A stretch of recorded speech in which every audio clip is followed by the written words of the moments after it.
আসসালামু আলাইকুম।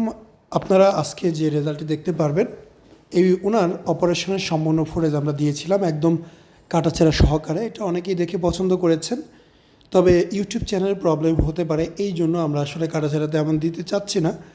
সো আমরা ওনার আজকে অপারেশনের 2 দিন পরের ফলাফলটি দেখাবো। অবশ্যই দেখবেন, ঠান্ডা মাথায় বুঝবেন, বুঝে শুনে মন্তব্য করতে পারেন। মাঝখানে একদমই খালি ছিল, দুই পাশে জাস্ট একটু গ্ল্যান্ড, একটু চর্বি, এই তো, খুব বেশি কিছুই না। তবে যেহেতু প্রবলেম মনে করতেছে, অপারেশন করা হয়েছে, চলুন আমরা রেজাল্টটি এখন দেখে আসি কেমন হলো। বলবে সবাই বলবে, এখানে একটু দাঁড়ান দাঁড়ান, আমি কটা ফটো রাখি। হ্যাঁ, এই তো ঠিক আছে, একটু এই পাশে আসেন। হ্যাঁ, ইজি, শরীর ছেড়ে দেন। হ্যাঁ, ইজি ইজি। কোনো সমস্যা আছে এখন? ঠিকঠাক লাগতেছে? হ্যাঁ, আচ্ছা, এই হচ্ছে আমরা পরশুদিন অপারেশন করছি। আমাদের ভাই গ্রেড 0 গ্রেড গাইনোকোমাসিয়া, শুধু নিপলের নিচে গ্ল্যান্ড ছিল, ফেলে দেওয়া হয়েছে। একদমই সমান, এগুলো মাংস, তাই না? মাংস তো আছে বডিতে।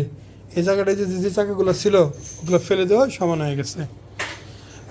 আস্তে আস্তে আরও একটু কমবে। এই যে উপরে উপরে এগুলো ফোলা আছে এখনও, এগুলো আরও কমবে। ওই গুতাগুতি হয়েছে না, কাটা ছেঁড়া হয়েছে না, এর জন্য ফুললে আছে। আস্তে আস্তে শুকাইবো আর কমবো, আরও কমবে আরও কমবে। এই যে এগুলো ফুল আছে, এই যে এখানে ফোলা, মাংস তো আছে তার উপরে এটা ফোলা, এটা কমবে। এখানে ফোলা আছে, এখানে ফোলা আছে, এগুলো কমবে। পরিশ্রমী মানুষ না, স্ট্রং বডি, কমবেই। আসসালামু আলাইকুম, মোহাম্মদ শাকিল হোসেন বলছি।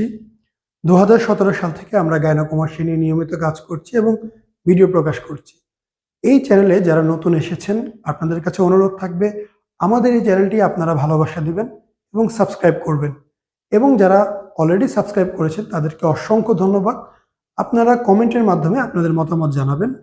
ধন্যবাদ।